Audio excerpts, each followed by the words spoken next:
Shalom warga kerajaan, kemuliaan Kristus ada kita semua. Dan untuk menjawab pertanyaan yang sering tanyakan kepada kami adalah bagaimana caranya mempermuliakan Tuhan. Kita belajar dari seorang gadis remaja ya bernama Maria dari Nazaret, saudaraku. Dan kita tahu dia memegang janji Tuhan bahwa dari keturunan David, hasil keturunan David akan lahir Sang Mesias. Dan ketika malaikat Gabriel datang kepada dia, bukan Jibril ya, Gabriel. Gabriel itu archangel, saudara ya. Dan ketika datang ke sana dan berkata, hai kamu yang dikaruniai, engkau mendapatkan favor daripada Tuhan. Bahasa aslinya adalah karitoo, highly favored. Bahwa engkau akan mengandung, terkejut pasti ya. Dan yang lahir daripadamu itu adalah yang kudus. Ya, dia adalah anak Allah itu sendiri, beri dia nama Yeshua, beri dia nama Yesus. Sebab kepadanya akan diberikan tahta daripada nenek moyangnya itu David. Karena dia bertunangan dengan Yusuf yang adalah garis keturunan King David. Dia sendiri keturunan King David tapi bukan garis keturunan yang memerintah. Dan saudara tahu apa yang terjadi? Ini perkataan yang merubah seluruh hidupnya. Dari seorang gadis desa sangat dimuliakan, bahkan ada beberapa yang keliru menyembah dia. Tapi saudaraku, dia begitu dimuliakan dan menjadi kemuliaan Tuhan ketika dia berkata, sesungguhnya aku ini hamba Tuhan. Hamba di sana adalah dulei. Dulei itu kalau pria dulos, itu budak belian. I'm the bond servant of the Lord. Ya, I'm the handmaiden of the Lord. Terjadilah kepadaku menurut perkataanmu. Dia tidak berkata let it be, cuma let it be aja, tapi let it be unto me according to thy word. Ketika engkau mendapat suara Tuhan dan engkau berkata yes Lord, aku menurut, maka kemuliaan Tuhan dinyatakan. Saudaraku, through obedience you can glorify the Lord. Dan kemudian kita tahu bagaimana ketika Maria langsung berangkat ke daerah Yudea untuk bertemu dengan sanaknya itu Elizabeth. Lalu keluarlah pujian daripada dia yang kita sebut Magnificat. Ya, jiwaku memuliakan Tuhan. My soul magnify the Lord. Ternyata lewat memuji Tuhan kita bisa memuliakan Tuhan juga. Memuji Tuhan bukan dalam keadaan senang, cuma dalam keadaan susah juga, tetap bisa mempermuliakan Tuhan. Dan kita melihat bagaimana through this obedience Maria dipakai Tuhan luar biasa. Sampai semua orang Israel berkata, oh diberkatilah wanita yang melahirkan engkau dan yang dadanya menyusui engkau. Dia berkata pada Kristus. Kalau anak-anak kita mempermuliakan Tuhan, maka saudaraku itu goal yang luar biasa dari seorang ibu. Buat semua ibu yang mendengarkan ini, belajar pada Maria. Dan semua kita nyebut diri hamba Tuhan. Mari kita belajar daripada Maria dan berkata, terjadilah kepadaku menurut perkataanmu. Ada jemaat kita yang adalah seorang bartender dan dia mendapat dari pemimpinnya, Yesaya 5:22, celakalah kamu yang juara mencampur minuman dan membuat mabuk orang lain. Itu satu-satunya pekerjaan dia, berhenti saudaraku. Dan kemudian dia menjadi barista. Dan hari ini pemilik Kopi Kota, saudara Dwiono, dan istrinya Dayu, saudaraku, diberkati Tuhan luar biasa. Glorify the Lord through obedience. God bless you. Amen.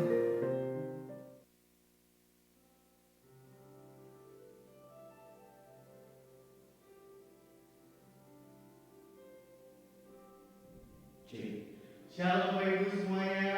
Apa kabar? Loh, kok lemes banget nih pagi hari ini. Kita hari Minggu mau memuji memuliakan nama Tuhan, mau ketemu langsung sama Tuhan. Gak boleh semangat, minta tepuk tangan dulu buat Tuhan Yesus yang luar biasa. Sekali lagi kalau saya tanya apa kabar, jawabnya luar biasa sehat gitu ya. Amin. Apa kabar semuanya? Luar biasa sehat. Tepuk tangan sekali lagi buat Tuhan Yesus. Terima kasih kita dikumpulkan kembali lagi sama-sama di tempat ini hari Minggu yang begitu luar biasa indah. Cuaca juga bagus banget di luar. Tentunya karena kemurahan hati Tuhan, Tuhan selalu memberikan kita kekuatan setiap hari untuk bisa menjalani hari-hari kita yang penuh dengan tantangan. Saya percaya tantangan banyak, tapi Tuhan kasih kesempatan kita untuk selalu melewati tantangan-tantangan tersebut. Amin. Saya mau mengundang semua yang hadir di sini untuk bangkit berdiri. Kita mau nyambut Allah kita yang selalu memberikan kita kekuatan, karena Allah sumber kuat kita. Yo!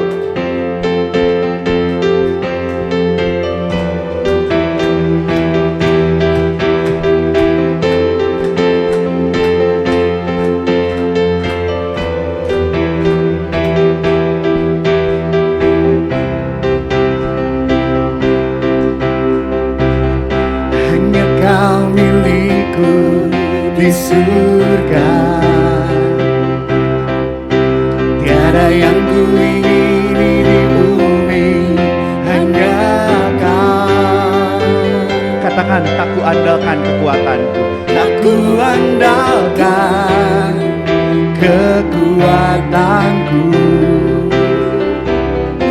Namun yang pasti Kau tetap selamanya Allah sumber kuatku, Allah sumber kuatku, Allah sumber kuatku dan bagianku semuanya. Allah sumber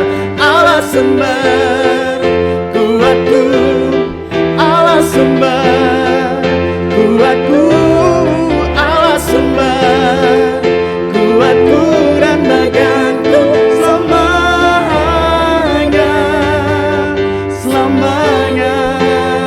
Haleluya. Kita semua percaya Tuhan Allah yang hebat yang memberikan kita kekuatan setiap hari sehingga kita bisa hadir di sini memuji dan memuliakan nama Tuhan. Hey. Hanya Kau milikku di surga. Tiada yang ku ingini di bumi, hanya Kau. Tak ku andalkan, tak ku andalkan kekuatanku. Namun yang pasti Kau tetap selamanya Allah sumber kuatku, Allah sumber kuatku, Allah sumber kuatku dan bagianku semuanya. Allah sumber kuatku, come on. Allah sumber kuatku, Allah sumber kuatku dan bagianku semuanya, selamanya, semuanya. Sekali lagi, selamanya, selamanya. Tepuk tangan yang luar biasa buat Allah kita.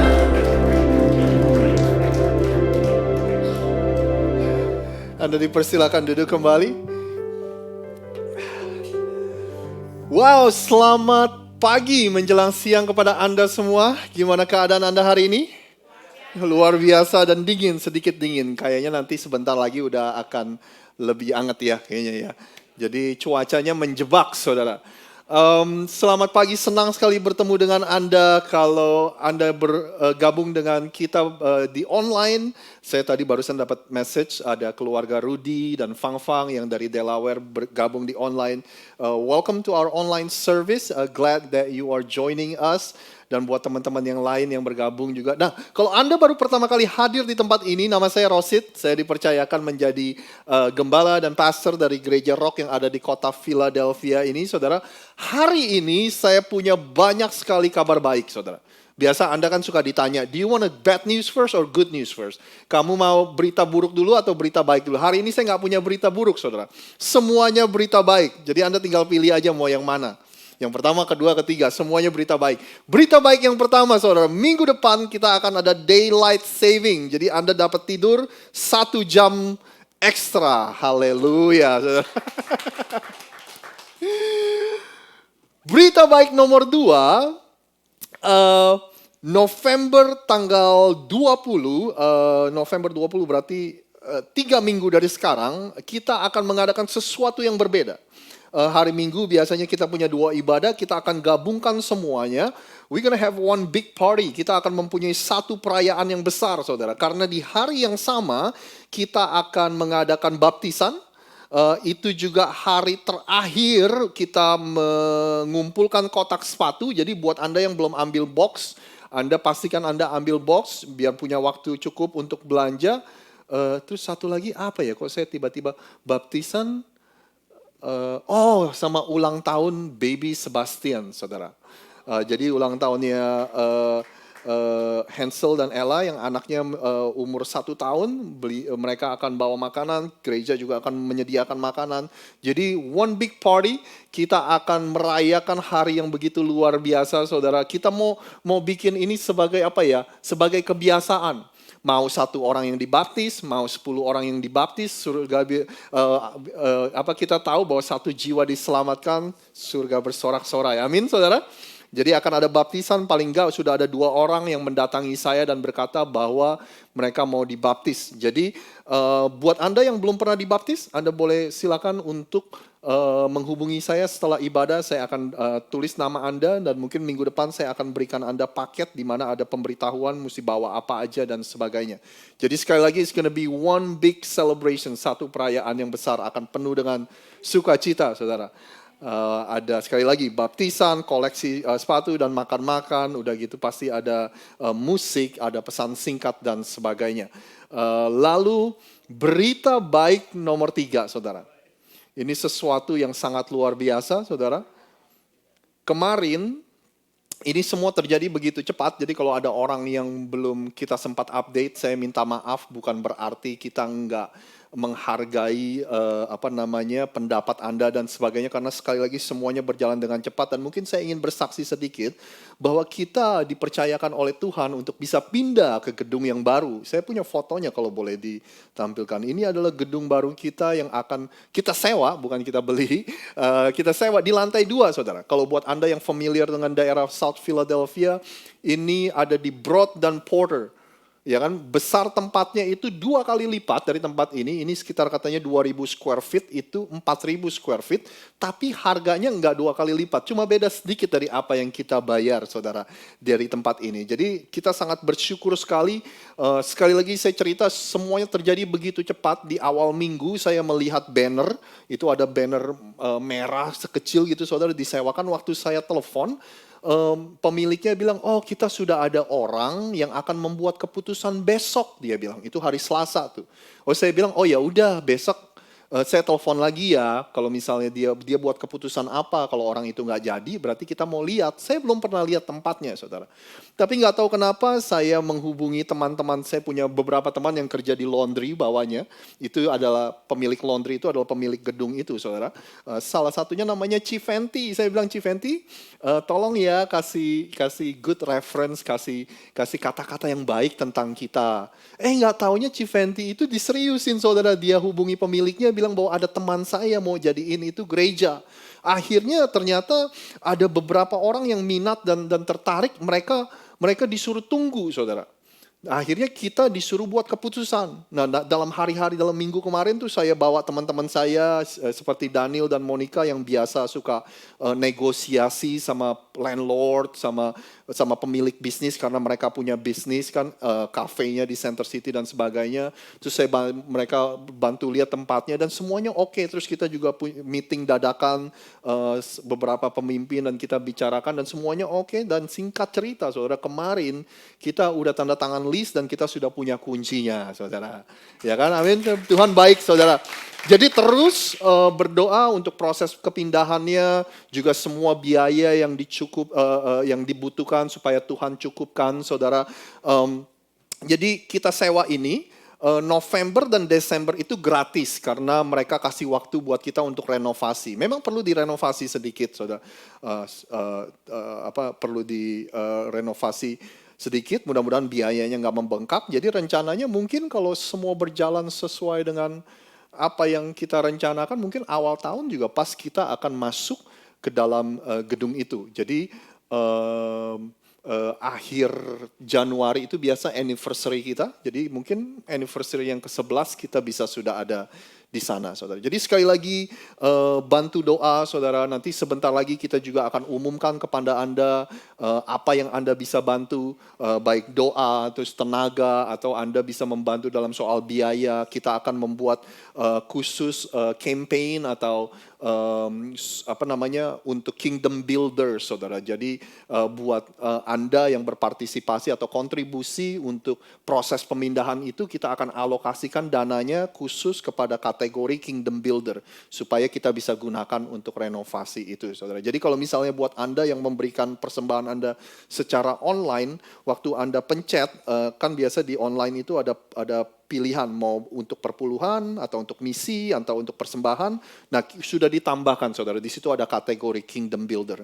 Buat Anda yang memberikan persembahan melalui amplop, Anda juga kalau ingin persembahan Anda untuk ditujukan kepada hal ini, Anda bisa tulis kingdom builder atau tulis gedung lah, biar gampang kalau Anda mau sesuatu yang lebih simple.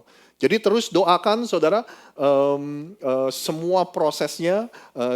Kita sangat excited sekali. Ini adalah journey yang baru, perjalanan yang baru, musim yang baru. Waktu kemarin saya meeting sama leader, saya bilang gini, saudara, Tuhan baik dan Tuhan melihat semua kemurahan hati Anda. Bapak, Ibu, dan Saudara semua, saya bukan pendeta yang mengajarkan kalau Anda kasih $100, Tuhan kasih $1.000. Saya bukan penganut teori itu, saudara. Tapi saya percaya juga Tuhan gak pernah menyia-nyiakan kemurahan hati Anda. Selama ini, setiap kali kita mempunyai kebutuhan, Anda selalu meresponi. Yang terbaru adalah ketika saudara kita di Padang, di Sumatera, nggak boleh ibadah, ditendang keluar dari tempat ibadahnya, mereka harus beli gedung. Anda meresponi, saudara. Ya kan, kemarin kita ingat bahwa ketika Rock Ambon beberapa tahun lalu, Pak Kris Manusama, ya, gerejanya kebakaran, Anda meresponi dengan sedemikian rupa.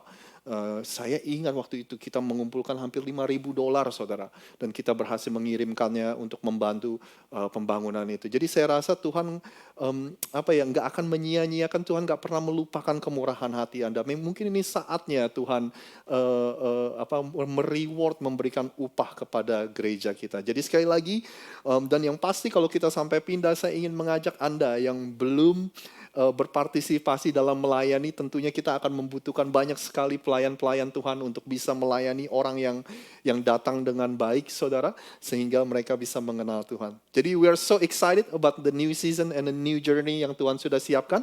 Anda terus bantu doa karena ini adalah hal kita bersama-sama. Jadi ini bukan cuma pihak gereja aja, tapi ini juga menjadi bagian dari Anda semua. Boleh, saudara? Gitu ya. Pengumuman yang terakhir, saudara, pastikan buat Anda yang ingin daftar retret, pastikan Anda selesaikan pendaftaran. Kalau Anda butuh melunaskan, pastikan Anda lunaskan. Karena sebentar lagi kayaknya pendaftaran akan ditutup dan mungkin kuotanya akan penuh, saudara. Kamarnya semua akan penuh. Jadi Anda pastikan Anda daftar. Maaf, satu lagi, kalau buat Anda yang ingin ikut live group Selasa malam melalui Zoom, minggu ini, Selasa ini kita akan dilayani oleh Pak Daniel Yanwar yang adalah gembala dari Rock yang ada di kota Surabaya, saudara. Jadi nanti saya akan ingatkan lagi, saya akan kirimkan buat Anda yang belum like Facebook page kita, Instagram kita, biasanya pengumuman di situ paling gampang untuk tahu pengumuman yang paling up to date dari sosial media itu. Oke. Banyak sekali hal yang diumumkan hari ini. Sekali lagi, yuk kita doa bersama-sama. Setelah itu Rian, Ciwulan, dan Ella akan memimpin kita dalam beberapa lagu sebelum kita mendengarkan firman. Bapa yang ada di surga, sungguh Engkau begitu baik. Kemurahan-Mu Tuhan, kami rasakan anugerah-Mu Tuhan dalam kehidupan kami.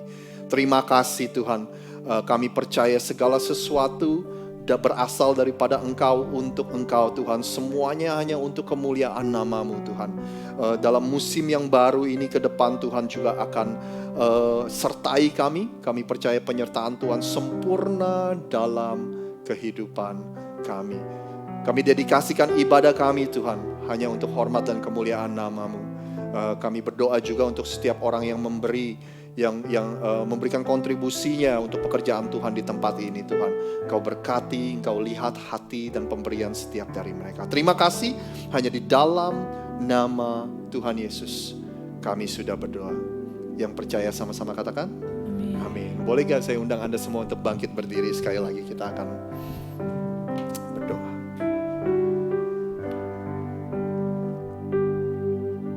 Kami mengucap buat setiap kebaikan yang Kau genapi dalam hidup kami Tuhan. Kami mengucap syukur Tuhan kalau hari-hari kami Kau terus membimbing kami. Setiap kami yang sakit Kau sembuhkan. Setiap kami yang memerlukan bantuan Kau perlukan Tuhan. Kau mampukan, Kau siapkan yang terbaik Tuhan. Kini tibanya kami memberikan yang terbaik hanya buat Engkau saja Tuhan. Hanya Engkau saja yang layak menerima semua yang terbaik dari apa yang sudah Kau berikan kepada hidup kami Tuhan. Inilah persembahan kami Tuhan. Ku bawa kepadamu, oh Tuhan, persembahanku ini. Ku ingin Engkau menerima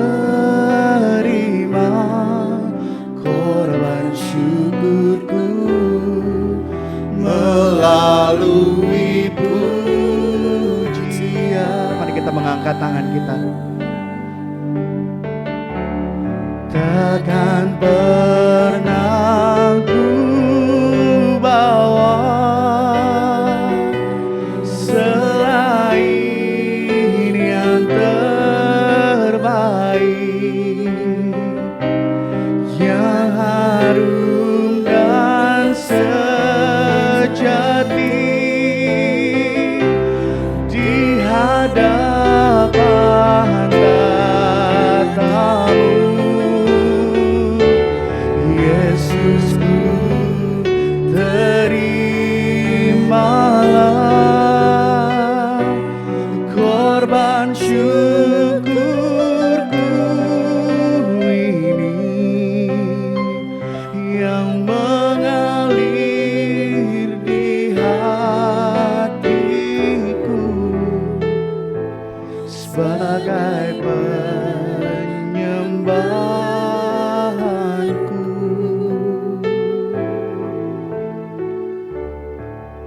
Ku bawa kepadamu,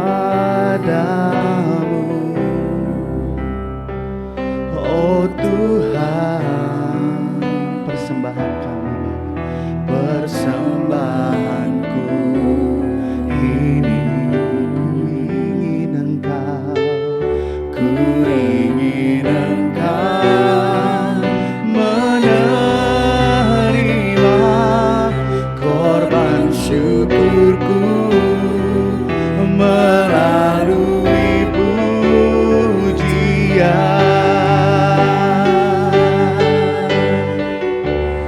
Takkan pernah ku bawa selain yang terbaik, yang harum dan sejati, yang harum dan sejati di hadapan tatamu. Yesus, terimalah, terimalah korban syukurku ini yang mengalir di hatiku sebagai penyembahanku. Mari kita angkat suara kita, kita mau sembah Tuhan. Kita mau mengucap syukur atas setiap kebaikan yang sudah Tuhan kasih hari demi hari, minggu demi minggu.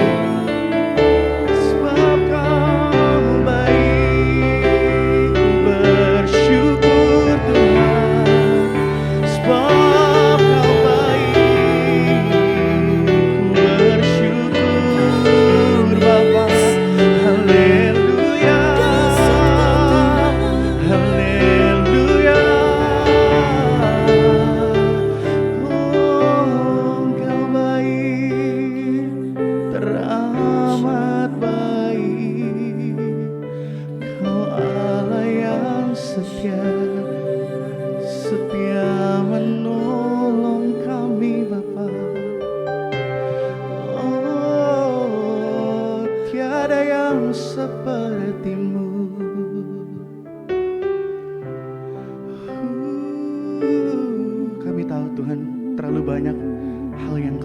Tuhan dalam hidup kami Tuhan.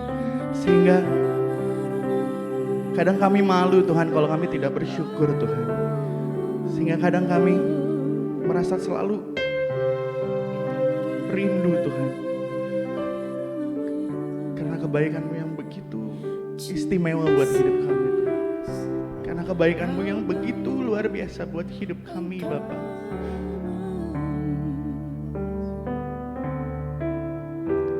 Terlalu banyak Tuhan. Terlalu banyak Bapa.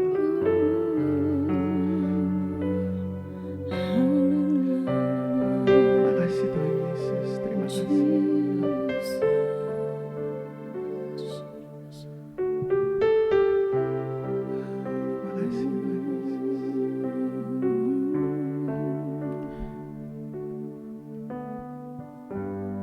Banyak yang kau perbuat di dalam hidupku. Rancangan-Mu indah Bapa. Rancangan indah-Mu terjadi di hidupku. Bapa yang mengerti, Bapa yang mengerti segala yang ku perlu. Kasih-Mu sempurna, Kasih-Mu sempurna, nyata nyata dalam hidupku. ku bersyukur Bapa. Ku bersyukur Tuhan Buat kasih setia-Mu, buat kasih setiamu di dalam hidupku. bersyukur,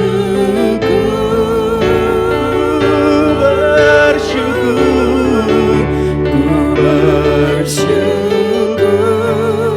Bapa. ku bersyukur.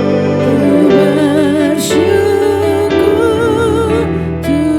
Tuhan buat kasih setiamu di dalam hidupku. Ku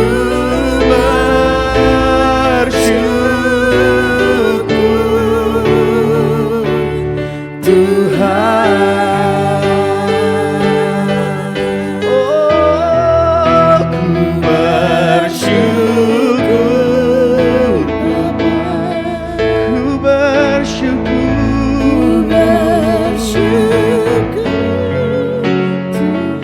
ku bersyukur Bapa buat kasih setiamu di dalam hidupku.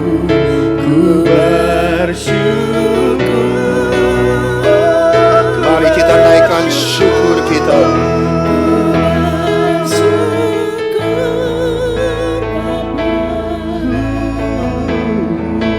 Ku bersyukur Tuhan buat kasih setiamu di dalam hidupku. Ku bersyukur. Katakan ku bersyukur. Ku bersyukur Bapa. Ku bersyukur Tuhan Ayo kita naikkan ucapan syukur kita. buat kasih setiamu di dalam hidupku. Ku bersyukur.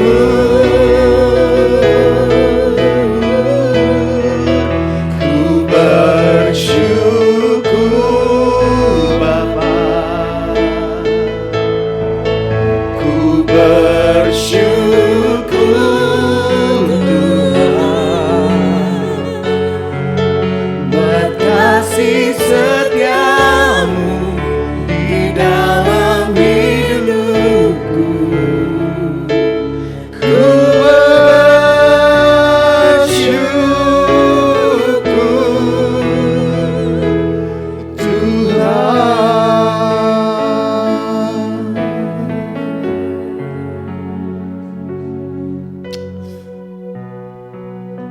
Tuhan, kami sungguh bersyukur ketika kami renungkan perbuatan-Mu Tuhan atas kehidupan kami.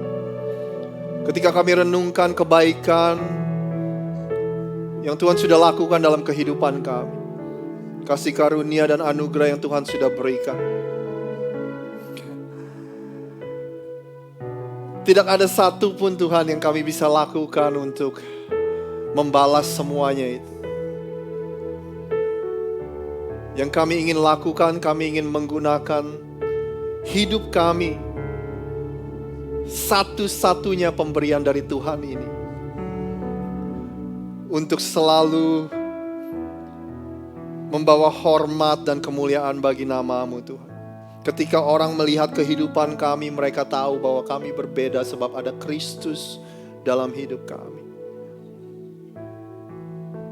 Ketika orang melihat kehidupan kami, mereka bisa merasakan cara kami mengasihi, cara kami mengampuni, kata-kata yang keluar dari mulut kami, tingkah laku dan perbuatan kami. Mereka bisa melihat ada perbedaan sebab ada Kristus dalam hidup kami. Kristus yang sudah memperbaharui kehidupan kami. Kristus yang sudah mentransformasi dan memulihkan kehidupan kami. Terima kasih Tuhan atas hari ini. Kami diberi kesempatan untuk menaikkan puji-pujian dan merayakan sekali lagi segala kebaikan-Mu dalam kehidupan kami. Engkau baik Tuhan. Bahkan di saat kami tidak setia, Tuhan tetap setia. Di saat kami tidak baik, Tuhan tetap baik. Di saat kami lupa untuk mengasihi Engkau, Engkau tetap mengasihi kami. Sungguh kami mengucap syukur kami mempunyai Tuhan seperti Engkau.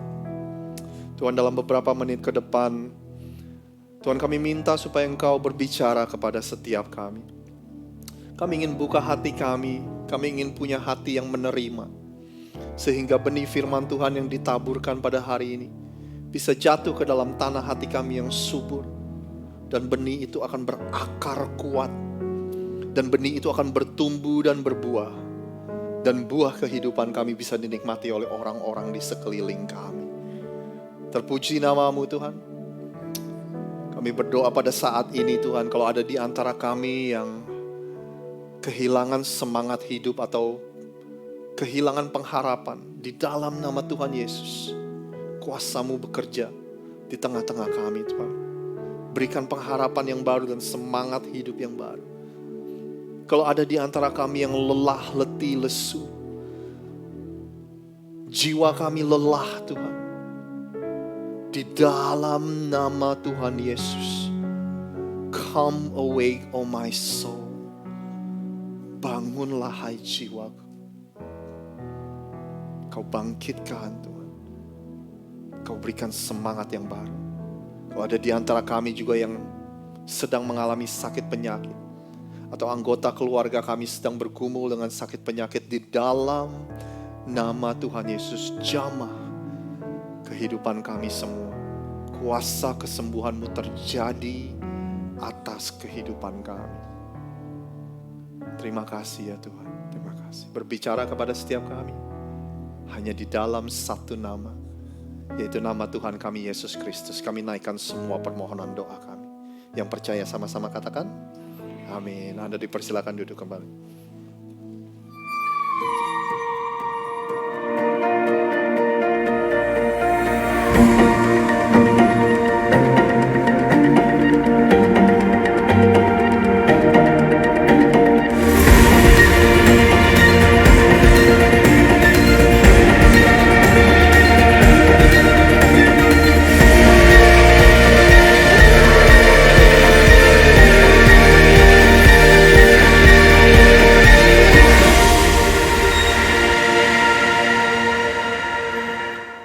Ucapan bahagia, Matius 5. Berbahagialah orang yang miskin di hadapan Allah, karena merekalah yang empunya kerajaan surga. Berbahagialah orang yang berduka cita, karena mereka akan dihibur. Berbahagialah orang yang lemah lembut, karena mereka akan memiliki bumi. Berbahagialah orang yang lapar dan haus akan kebenaran, karena mereka akan dipuaskan. Berbahagialah orang yang murah hatinya, karena mereka akan beroleh kemurahan. Berbahagialah orang yang suci hatinya, karena mereka akan melihat Allah. Berbahagialah orang yang membawa damai, karena mereka akan disebut anak-anak Allah. Berbahagialah orang yang dianiaya oleh sebab kebenaran, karena merekalah yang empunya kerajaan surga. Berbahagialah kamu jika karena aku kamu dicela dan dihina, dan kepadamu difitnahkan segala yang jahat. Amin. Amin, amin. Bapak, Ibu, dan Saudara semua, sekali lagi selamat pagi menjelang siang, Saudara. Kita ada di tengah-tengah serial khotbah yang kita beri judul The Beatitude atau ucapan bahagia. Apa itu ucapan bahagia? Itu adalah daftar dari ucapan-ucapan yang baru saja Ciwulan bacakan, Saudara. Apa sih ucapan bahagia itu? Kalau Anda buka di Injil Matius, di pasal yang kelima ada perikop di situ, dikatakan ucapan bahagia, Saudara. Jadi itu adalah daftar dari ucapan bahagia. Mungkin disebut ucapan bahagia karena semua statement atau kalimatnya dimulai dengan berbahagialah, Saudara. Nah, kata berbahagialah, bahasa Inggrisnya blessed are, itu berasal dari kata Yunani makarios, Saudara. Makarios itu artinya bless, happy, bahagia, Saudara. Dengan kata lain, kalau saya boleh gunakan kata ini, Yesus memberikan kita resep untuk kita mengalami kebahagiaan yang sejati. Yesus bilang kalau kalian mau mengalami kebahagiaan yang sejati, kita harus menjadi orang yang punya karakter seperti itu. Seperti apa ya? Seperti daftar yang tadi dibacakan itu, Saudara. Kita akan bisa mengalami kebahagiaan yang sejati. Dan kebahagiaan itu akan terjadi di dalam, Saudara. Bukan apa yang terjadi di luar. Kalau kita sudah mengalami kebahagiaan yang sejati di dalam, maka external circumstances atau keadaan di luar tidak mudah mempengaruhi hati kita, Saudara. Tapi kalau kita mengalami kebahagiaan yang artificial, Saudara, kebahagiaan yang apa ya, artificial itu yang palsu, Saudara, maka tergantung dari keadaan di luar. Kalau keadaan lagi baik, kita bahagia. Kalau suasana lagi enak, kita jadi enak, Saudara. Tapi ketika keadaan tidak baik, kita jadi kehilangan kebahagiaan kita, kehilangan sukacita kita. Jadi itu yang Yesus tawarkan kepada Anda dan saya. Nah, dalam serial khotbah ini setiap minggu kita ambil satu kalimat itu dan kita coba pelajari. Paling enggak sebisa saya menjelaskannya kepada Anda, Saudara.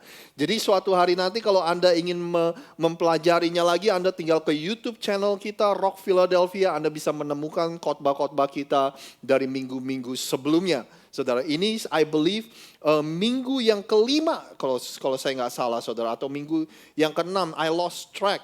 Tapi intinya hari ini kita akan membicarakan satu ini, Saudara. Berbahagialah orang yang suci hatinya karena mereka akan melihat Allah. Boleh gak Anda bantu saya baca dengan suara yang nyaring, Saudara? 1, 2, 3. Berbahagialah karena mereka akan melihat Allah. Minggu depan, Saudara, Kobeni, kita akan diberkati dengan firman yang akan disampaikan oleh Kobeni. Kobeni akan membicarakan tentang berbahagialah orang yang membawa damai karena mereka akan disebut anak-anak Allah. Saya yakin kita semua akan diberkati, Saudara. Ya kan? Nah, sekali lagi, minggu ini kita akan berbicara tentang orang. Yesus bilang orang yang hatinya suci, mereka akan melihat Allah. Mereka akan diberkati, mereka akan berbahagia. Blessed are the pure in heart, bahasa Inggrisnya, for they will see God. Suci hatinya, murni hatinya, Saudara. Saya ingin memulai dengan bertanya kepada Anda, ada gak yang mengenali seorang atlet yang ini, Saudara? Ada gak dari Anda yang mengenali? Hah? Jeremy Lin, ya. Saudara, kalau Anda nggak tahu Jeremy Lin, dia adalah seorang pemain basket NBA, keturunan, he's a Taiwanese American, jadi orang Taiwan yang lahir di sini, saudara. Nah, di tahun 2012 dalam periode waktu 8 minggu namanya meledak, saudara. Ya kan, dari nggak ada yang mengenal dia, dari seseorang yang nggak dikenal, dari seseorang yang jarang dimainin, saudara. Bahkan dia nggak punya kontrak, dia cuma dikontrak 10 hari, saudara. Dia juga tidur di sofa dari temennya satu tim, saudara. Dari seseorang yang tidak dikenal, tiba-tiba namanya meledak, saudara. Ya kan? Mungkin salah satu faktor yang membuat namanya meledak karena dia main di New York City kali. Karena kan media di New York itu kan luar biasa, jadi namanya itu meledak. Tiba-tiba, saudara. Dalam periode waktu 8 minggu, dia tiba-tiba menjadi pemain yang spektakuler. Mirip-mirip Michael Jordan, saudara. Mencetak angka yang banyak, terus membantu timnya menang di detik-detik terakhir. Pokoknya udah kayak film lah ceritanya. Nah, bahkan saat itu nama dia, saudara, itu menjadi nama nomor 2 yang paling sering di Google di seluruh dunia. Jeremy Lin, saudara. Nah, untuk mempersingkat cerita, baru-baru ini dia diinterview karena dia mempunyai film dokumenter yang akan keluar. Yang menceritakan tentang periode waktu 8 minggu itu, saudara. Dia bilang gini di interview bahwa itu adalah periode 8 minggu yang paling gila yang dia pernah alami dalam kehidupannya. I never experienced anything like that, dia bilang gitu. Nah, terus yang mewawancarainya bilang gini, kalau kamu bisa memutar balik kembali waktu, apa yang kira-kira kamu lakukan secara berbeda? Dia bilang gini, saudara, saya akan menggunakan suara saya atau pengaruh saya untuk membawa dampak yang positif bagi dunia ini. Ya. Terus dia juga bilang gini, saya akan lebih menikmati setiap momen yang saya alami pada saat itu. Karena semuanya terjadi begitu cepat, dia bilang gitu. Baru aja menang satu pertandingan udah mikirin pertandingan yang lain. Jadi dia bilang dia nggak sempat merayakan, dia nggak sempat celebrate, dia nggak sempat enjoy, menikmati momen-momen yang dia lewati. Semuanya terjadi begitu cepat, saudara. Tapi ada satu kata, satu statement yang benar-benar menangkap telinga saya waktu saya dengerin interview dia. Dia bilang gini, saudara. Pada saat itu, I lost my innocence. Pada saat itu dia bilang gini, dia kehilangan cinta dia yang murni akan olahraga basket, saudara. I lost my pure joy and love toward basketball. Sukacita yang murni. Apa yang dia maksud? Karena pada waktu itu yang dia pikirin, dia bilang adalah dia ingin memaksimalkan momen itu. Dia ingin pastikan dia dapat kontrak yang tinggi, karena dia ingin men-take care orang tuanya, saudara di masa tuanya, adik-adiknya yang masih kuliah. Dia ingin pastikan keuangan dia bisa set untuk masa depannya. Which nggak ada, there's nothing wrong with it. Nggak ada salahnya, saudara. Tapi kalimat yang dia pakai adalah, I lost my pure joy, kasih yang murni, kasih yang mula-mula akan basketball, dia bilang. Dulu saya main basket karena saya cinta basket. Tapi sekarang saya main basket karena saya mikirin uangnya, saya mikirin kontraknya, saya mikirin ketenaran saya, dia bilang gitu, saudara. Nah, waktu saya dengar itu, saya mulai berpikir, bukan cuma olahraga atau basket aja ya yang kita bisa kehilangan innocence kita atau apa ya, cinta kita yang murni, saudara. Ya kan?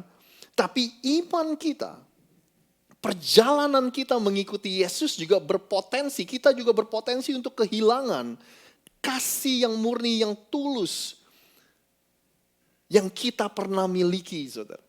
Makanya Yesus bilang berbahagialah orang yang suci hatinya, karena dia akan melihat Allah. Blessed are the pure in heart, for they will see God.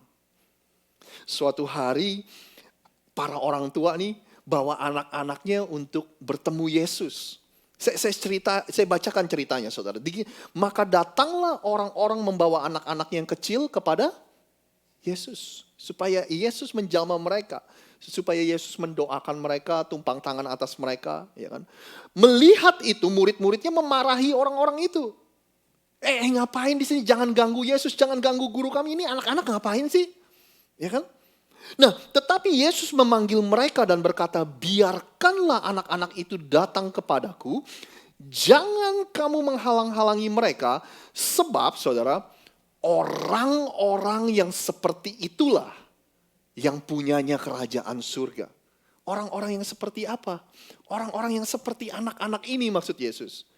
Aku berkata kepadamu, Yesus bilang, sesungguhnya barang siapa tidak menyambut kerajaan Allah seperti seorang anak kecil, ia tidak akan masuk ke dalamnya. Kerajaan Allah itu punyanya orang-orang yang seperti ini, Yesus bilang. Yang seperti anak-anak ini, saudara. Pure, suci, murni seperti anak-anak. Kalau orang-orang yang gak mempunyai iman yang seperti anak-anak itu, dia tidak mendapat bagian dari kerajaan surga. Saya menulisnya seperti ini, saudara. Iman yang seperti anak kecil, saudara. Childlike faith. Ini sangat berbeda dengan childish faith. Bukan iman yang kekanak-kanakan, beda ya saudara ya. Tapi iman yang seperti anak kecil, apa sih iman yang murni? Mungkin kalau saya boleh pakai kata ini, iman yang polos gitu loh saudara. Itulah anak-anak, ya kan? Ada sesuatu dari anak-anak kalau Anda perhatikan saudara, ketulusannya, kepolosannya, kesuciannya. Itulah yang Yesus ingin kita punya dengan iman kita saudara. 3 minggu lalu waktu saya jemput anak saya selesai latihan nyanyi, latihan saudara choir ya bahasa Inggrisnya. Pulang naik mobil, saudara naik mobil waktu itu cuaca lagi enak, kita juga buka jendela. Saya tanya sama anak perempuan saya Melody, latihan nyanyi lagu apa tadi di les, ya kan? Terus dia contohin, dia nyanyiin, saudara. Nah waktu dia nyanyiin, saya tiruin, saudara. Saya sengaja nyanyi kenceng-kenceng, saya nyanyi gede-gede. Ya kan? Terus Melody bilang gini sama saya, jangan nyanyi kenceng-kenceng, saya malu diliatin orang, kan jendela kebuka kan, ya kan? Sambil dia di bangku belakang dia nunduk, saudara. Jangan nyanyi kenceng-kenceng, malu, suaranya nggak enak, dia bilang gitu, saudara. Udah gitu malamnya, di malam yang sama dia lagi nonton YouTube, lagi nontonin The Voice, ajang pencarian bakat kayak American Idol gitu, saudara. Ada lagu yang saya tahu, saudara, lagu itu loh, kayak Just the Two of Us, ya kan? Anda tahu lagu itu ya? Ada lagu itu, saya denger, saya ikut nyanyi. Komentar dia adalah, ya daddy, you ruin the song, dia bilang. Lagu enak-enak jadi rusak gara-gara kamu nyanyi, dia bilang gitu saudara. Ya kan, saudara itulah anak-anak.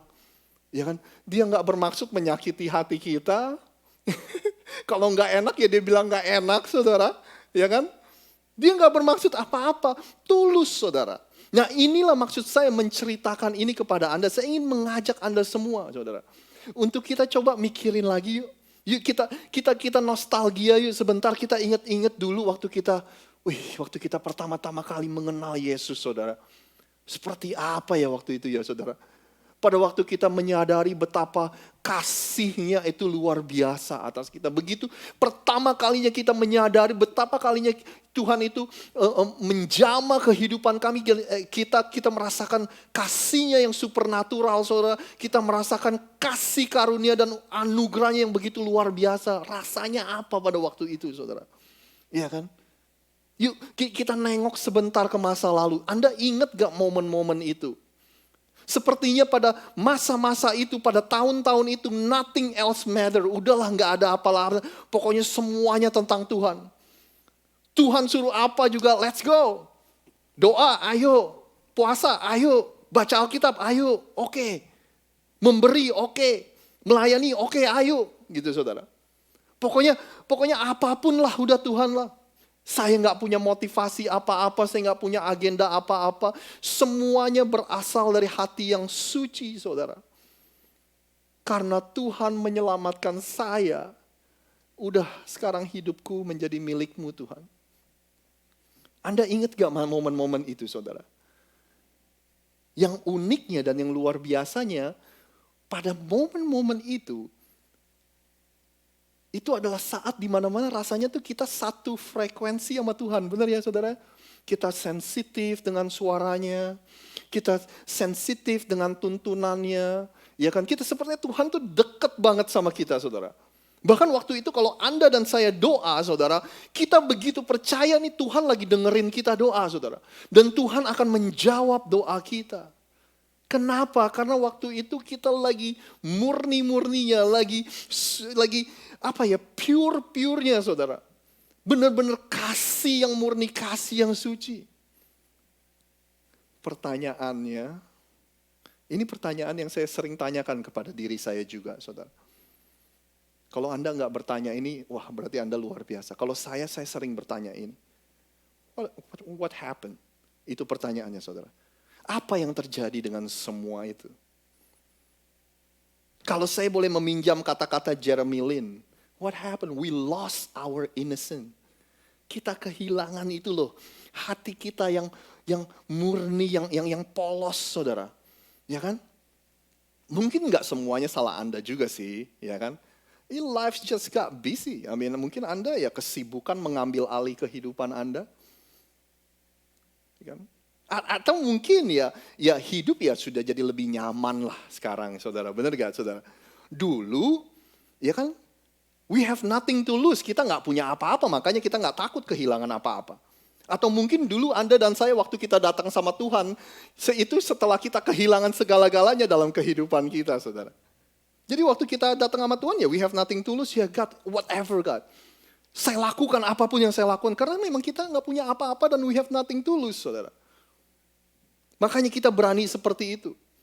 Tapi hari ini we have so much to lose.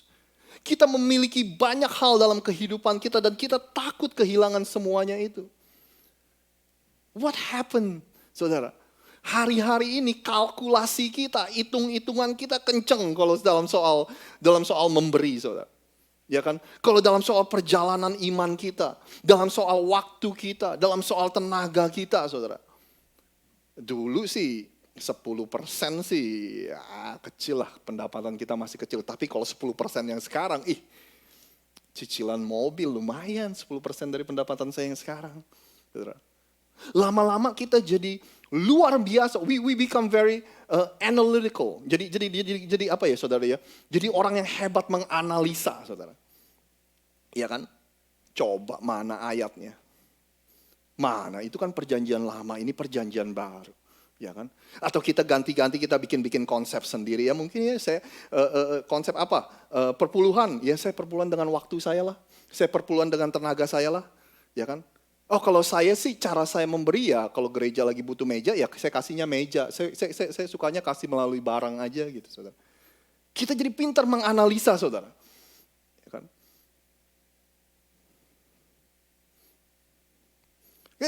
Tuhan itu akhirnya menjadi ini, saudara. Tuhan itu akhirnya jadi sesuatu yang kita pelajari. Bukan seorang pribadi yang kita bisa jalin hubungan, saudara. Anehnya ketika Tuhan menjadi sesuatu yang kita pelajari, bukan sesuatu yang kita bisa jalin hubungan bersamanya, saudara. Kita jadi apa ya? Jadi kayak susah mengalami Tuhan, saudara. Karena kita penuh dengan analisa, saudara. Ya kan? Kita jadi apa ya, saudara ya? Jadi susah mengalami, jadi nggak sensitif dengan frekuensinya, saudara. Dulu kita gampang banget karena kita polos, gue nggak tahu apa-apa lah. Yang penting gue percaya, ya udahlah, inilah, gitu, saudara. Nah, saya lagi mikir, saudara, jangan-jangan itulah kenapa ada orang-orang yang sampai hari ini mengalami mukjizatnya, mengalami kesembuhannya, tapi juga ada orang-orang di mana yang sampai hari ini nggak bisa lagi mengalami mukjizatnya karena kita penuh dengan analisa. Ya kan? Kita saking kita berintelektual tinggi, saudara, kita menjadi orang yang susah untuk diyakini. We become the people who is hard to convince. Kita jadi orang yang lamban untuk percaya, slow to believe. Ya kan? Sebenarnya saya mengatakan ini bukan karena di rumah Tuhan bilang, Rosid, minggu kamu bilangin tuh ke jemaat gereja Rock, katakan itu tuh. Enggak, saudara. Saya mengatakan ini karena saya mengalaminya, saudara. Jadi kalau Anda nggak mengalaminya, itu haleluya, puji Tuhan, saya bersyukur Anda nggak mengalami. Tapi kalau saya sering mengalami ini bolak-balik, saudara. Jadi makanya mungkin karena saya pernah mengalami, ya saya sharingkan, siapa tahu ada yang mengalami apa yang saya alami. Saya ingin tinggalkan Anda dengan dua hal ini, saudara. Kenapa sih penting buat kita punya hati yang suci? Why is it so important for us to be pure in heart? Seperti yang Yesus bilang, berbahagialah orang yang suci hatinya. Saudara. Yang pertama karena hati kita adalah sumber kehidupan kita. It's the source of life. Ya kan? Anda perlu ingat ketika kita ngomongin hati yang suci, hati yang murni, itu kita bukan lagi ngomongin Anda dan saya itu orang yang sempurna, hidup kita sempurna, kita nggak pernah salah, saudara. Kata suci yang Yesus pakai itu, berbahagialah orang yang suci, itu mempunyai gambaran seperti emas yang dimurnikan gitu, saudara. Ya kan? Itulah makna dari suci, saudara. Makanya Yesus bilang gini, saudara, Alkitab bilang gini, waktu Tuhan janji bahwa Kristus akan datang, dan Tuhan janji buat kita yang menerima Kristus sebagai Tuhan dan Juru Selamat, yang diberikan oleh Tuhan adalah hati yang baru, saudara. Di Yehezkiel dikatakan gini, kamu akan kuberikan hati yang baru. Dan roh yang baru di dalam batinmu, dan aku akan menjauhkan dari tubuhmu hati yang keras, dan kuberikan kepadamu hati yang taat. Itu yang pertama kali Tuhan lakukan ketika Anda menerima Yesus Kristus sebagai Tuhan dan Juru Selamat. Tuhan langsung ganti hati kita. Hati lama kita nggak diservis, saudara, nggak diperbaiki, nggak diganti hati yang lama dengan hati yang baru. Itu yang pertama kali Tuhan lakukan. Karena Tuhan tahu dari hati sumber kehidupan itu adalah sumber kehidupan kita. Kehidupan baru akan terjadi kalau kita punya hati yang baru. Makanya waktu kita udah dikasih hati yang baru, Tuhan bilang gini, jaga ya hati kamu ya. Firman Tuhan suruh jaga hati kita. Supaya hati kita tetap suci. So that our heart doesn't get cloudy. Cloudy itu apa ya saudara? Jadi butek gitu ya. Jadi suci, murni. Hati yang terjaga, hati yang suci akan melihat Tuhan. Akan mengalami Tuhan, akan melihat Tuhan beroperasi dan bekerja dalam kehidupan kita. Tapi hati yang cloudy, hati yang burem, hati yang butek, itu gak bisa melihat Tuhan, dia bilang gitu, saudara. Amsal berkata gini, jagalah hatimu dengan segala kewaspadaan. Karena dari situlah terpancar kehidupan, saudara. Guard your heart with all vigilance. Bahasa Inggrisnya, dengan segala kewaspadaan, mungkin dengan segenap kekuatan Anda harus jaga hati. Karena itulah sumber kehidupan, saudara. Terjemahan bahasa Inggris lainnya dia bilang gini, for it will determine the direction of your life. Akan menentukan arah kehidupanmu. Semuanya bersumber dari hati, saudara.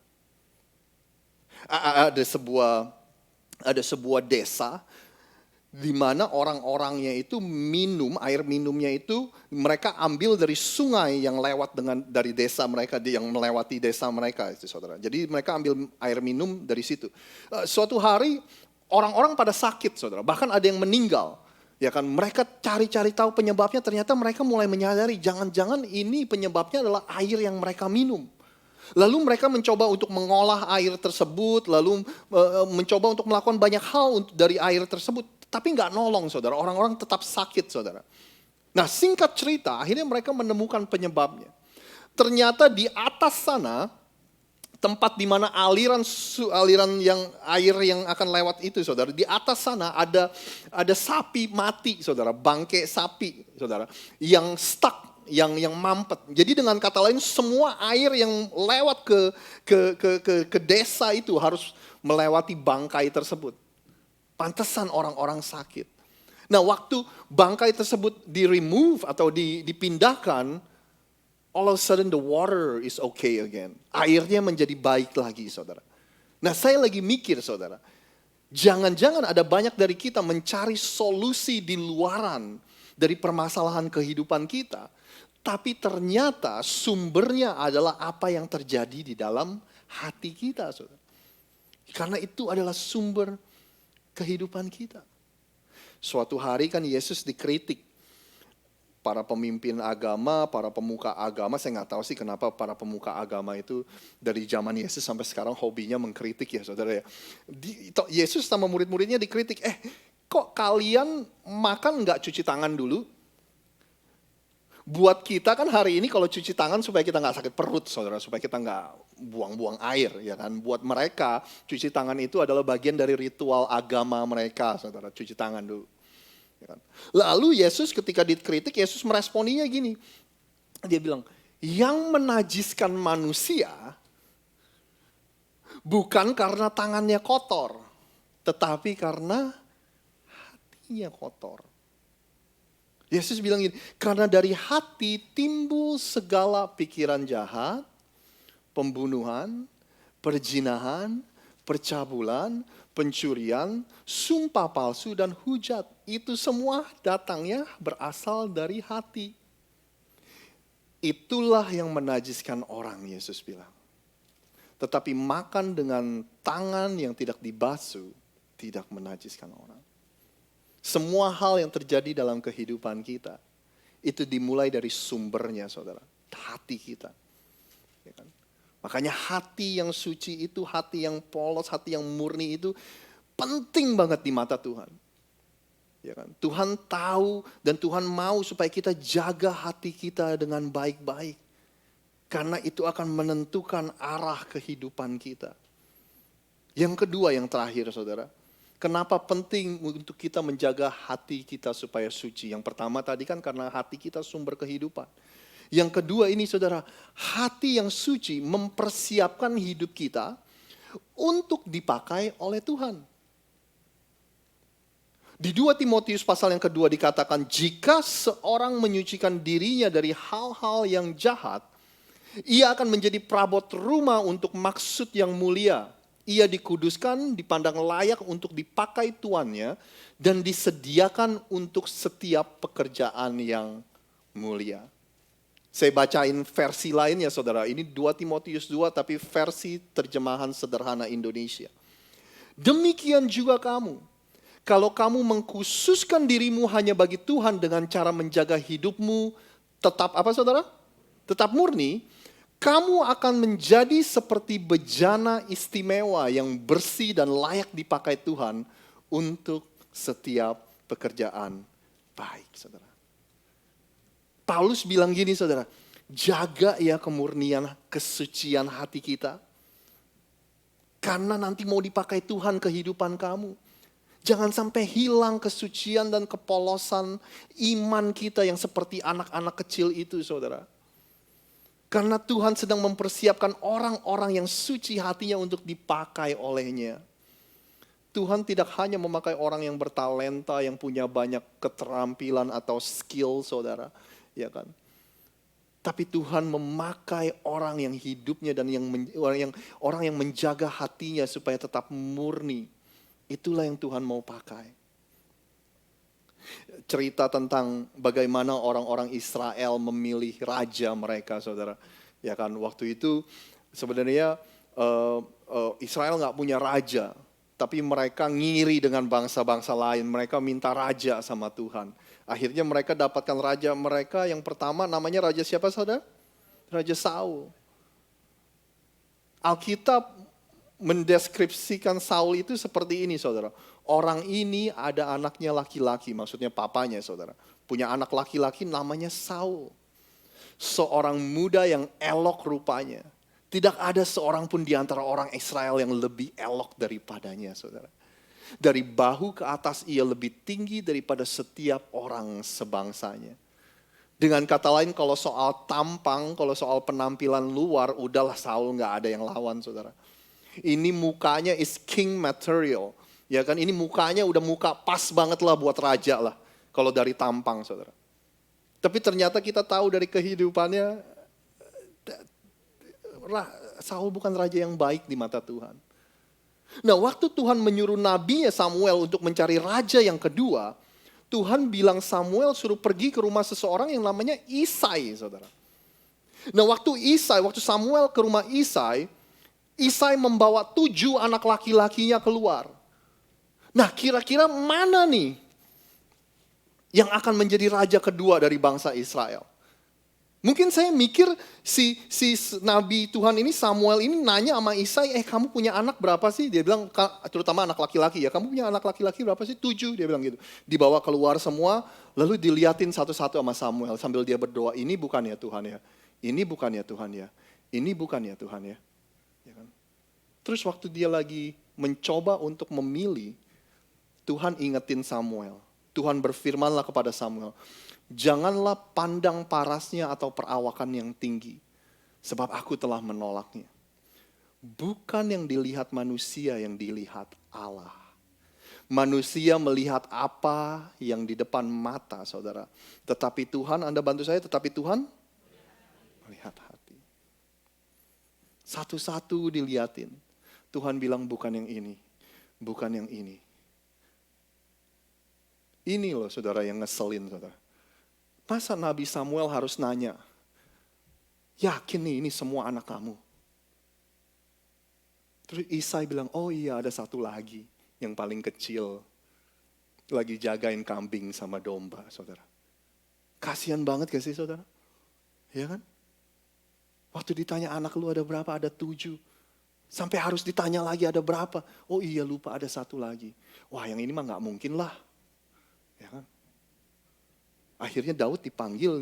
Samuel bilang kita gak akan makan, kita gak akan melakukan upacara ini sebelum Daud dipanggil. Waktu Daud dipanggil, Tuhan bilang sama Samuel, this is it.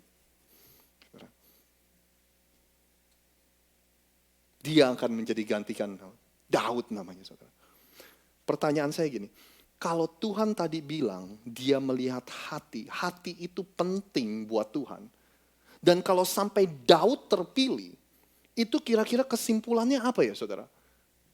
Apa ya, ada dari sesuatu dari Daud terutama hatinya yang membuat Tuhan itu sampai gimana gitu saudara. Iya kan? Nah pertanyaannya apakah Daud orang yang sempurna? Enggak banget, dia berzina sama Bathsheba, saudara. Udah berzina supaya enggak ketahuan, supaya dia tutup-tutupin, dia bikin konspirasi supaya suaminya dibunuh, supaya suaminya mati, saudara.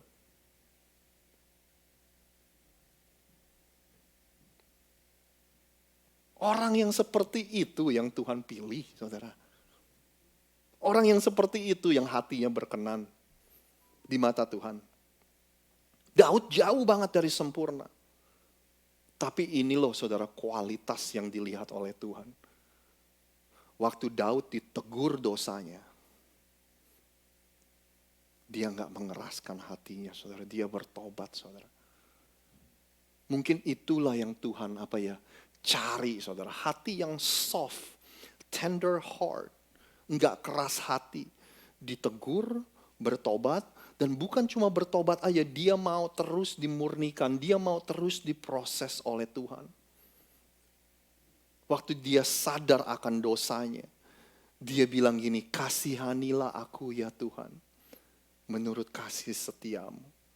Hapuskanlah pelanggaranku menurut rahmatmu yang besar. Bersihkanlah aku seluruhnya dari kesalahanku dan tahirkanlah aku dari dosaku. Daud punya kerendahan hati saudara, untuk mengakui dosanya. Tapi bukan cuma itu aja saudara. Ada banyak orang yang mengakui dosanya tapi minggu depan dia mengulang lagi. Tapi Daud mau mengakui dosanya dan mau juga disucikan, dimurnikan, dibersihkan oleh Tuhan. Berbahagialah orang yang suci hatinya kata Yesus. Karena mereka akan melihat Allah. Daud juga menulis sesuatu yang mirip di kitab Mazmur. Daud bilang gini saudara, siapakah yang boleh naik ke gunung Tuhan? Siapakah yang boleh berdiri di tempatnya yang kudus? Siapa sih orang yang boleh deket-deket sama Tuhan? Siapa sih orang yang boleh ada di hadiratnya Tuhan? Orang yang bersih tangannya dan murni hatinya, yang tidak menyerahkan dirinya kepada penipuan, saudara. Bapak, Ibu, dan saudara semua, setiap hari hati kita berpotensi untuk menjadi tercemar, untuk menjadi keruh, untuk menjadi tidak murni. Setiap hari hati kita berpotensi untuk mempunyai agenda-agenda motivasi-motivasi yang tersembunyi, saudara. Kalau Anda tanya buat saya, selalu yang saya sering kali merasa bahwa saya ini diuji apakah saya benar-benar mengasihi orang? Atau saya lebih mencintai apa yang orang itu bisa lakukan buat saya, saudara? Saya merasa saya sering sekali diuji. Apakah saya benar-benar mencintai orang lain, mengasihi orang lain, atau saya lebih mencintai apa yang mereka bisa lakukan buat saya? Do I really love them, or I just love what they can do for me? Sesuatu lagi yang saya sering diuji, saya merasa apakah saya benar-benar mengasihi Tuhan, atau saya lebih mencintai apa yang Tuhan bisa lakukan untuk saya. Mungkin Anda bisa berdoa seperti Daud berdoa. Saya juga sering pinjam doanya Daud, saudara. Daud bilang gini, selidikilah aku Tuhan, selidikilah aku ya Allah. Kenalah hatiku, ujilah aku, kenalah pikiran-pikiranku. Lihatlah apakah jalanku serong. Tuntunlah aku di jalan yang kekal, saudara. Selidikilah aku ya Tuhan. Kebagian hati yang paling dalam yang bahkan saya sendiri nggak bisa mendeteksi.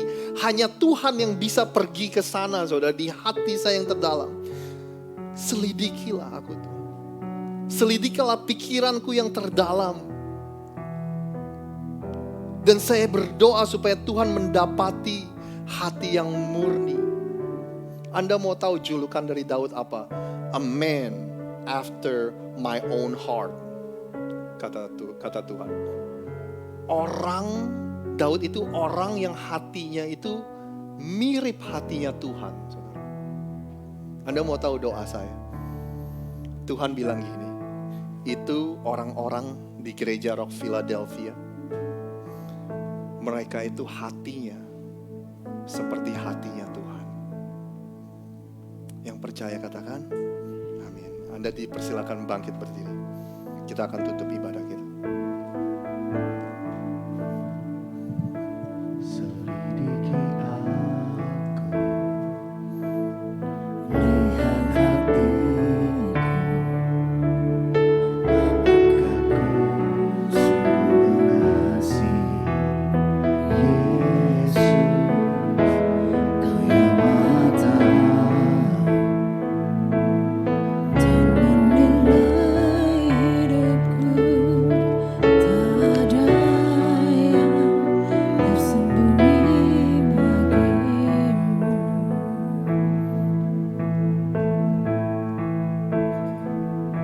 Selidiki aku, lihat hatiku, apakah ku sungguh mengasihimu, Yesus, Kau yang Maha Tahu, dan menilai hidupku. Tak ada yang tersembunyi bagimu. Aku lihat kebaikan-Mu yang tak pernah habis di hidupku. Berjuang sampai akhirnya Kau dapati aku tetap setia. Aku Lihat kebaikan-Mu yang tak pernah habis di hidupku. Berjuang sampai akhirnya Kau dapati aku tetap setia. sekali lagi kita katakan, Aku lihat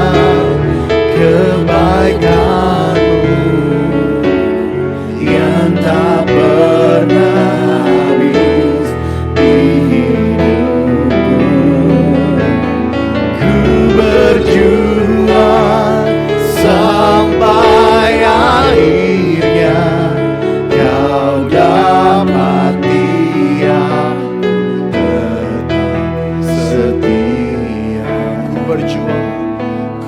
Berjuang sampai akhirnya kau dapati aku tetap setia. Sekali lagi katakan, Ku berjuang sampai akhirnya kau dapati aku tetap setia. Tuhan, itu kerinduan kami. Pada akhirnya ketika Engkau melihat hati setiap kami, Engkau akan menemukan hati yang murni, hati yang suci, dan hati yang setia. Tuhan, terima kasih atas firman-Mu. Kami bersyukur Tuhan. Kami berdoa Tuhan, setiap momen selidikilah hati kami. Kalau ada sesuatu yang tidak berkenan kepadamu Tuhan, tegurlah kami, beritahukanlah kami Tuhan. Kami rindu sekali lagi Tuhan, untuk mempunyai hati yang murni dan hati yang suci. Terima kasih ya Tuhan, terima kasih Tuhan. Terima kasih Tuhan. Terima kasih Tuhan. Materaikan setiap firman yang diberitakan pada hari ini. Terima kasih Tuhan. Roh Kudus Tuhan yang memberikan hikmat, supaya kami bisa tahu apa yang harus kami lakukan dengan setiap firman yang kami dengar pada hari ini. Terima kasih. Untuk menutup ibadah kita dan doa berkat, bolehkah saya undang Ko Beni untuk berdoa untuk setiap kita.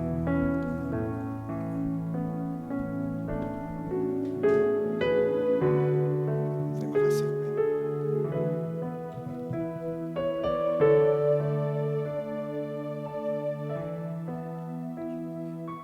Mari kita berdoa. Bapa, terima kasih buat siang hari ini, di mana kami boleh belajar untuk kami bisa memiliki hati yang murni. Terima kasih Bapa untuk anak-Mu yang telah menyampaikan apa yang menjadi isi hati-Mu, supaya kami terus belajar mengenal akan kasih Bapa. Terima kasih Tuhan untuk momen-momen yang indah ini, di mana kami boleh ada sebagaimana kami ada sampai hari ini. Itu semua karena kasih setiamu Bapa. Amin. Terima kasih Tuhan. Terima kasih Bapa. Sebentar kami akan berpisah satu dengan yang lain. Kami percaya Tuhan, malaikat Tuhan akan terus menyertai kami. Amin. Bahkan berkemah sekitar kami, melindungi setiap kami, menjaga setiap kami, kemanapun kami pergi dan melangkah. Terima kasih Bapa. Sebentar kami akan meninggalkan tempat ini. Mari kita angkat tangan kita untuk kita menerima berkat Tuhan. Biarlah kasih dan anugerah dari Bapa yang berlimpah-limpah, kemurahan dan kebajikan daripada Yesus Kristus, serta persekutuan yang manis dengan Roh Kudus akan menyertai kita mulai dari hari ini sampai selama-lamanya. Mari kita yang percaya, kita terima berkat, kita katakan sama-sama, amin. Tuhan Yesus memberkati. Happy Sunday semuanya. Happy Sunday semua.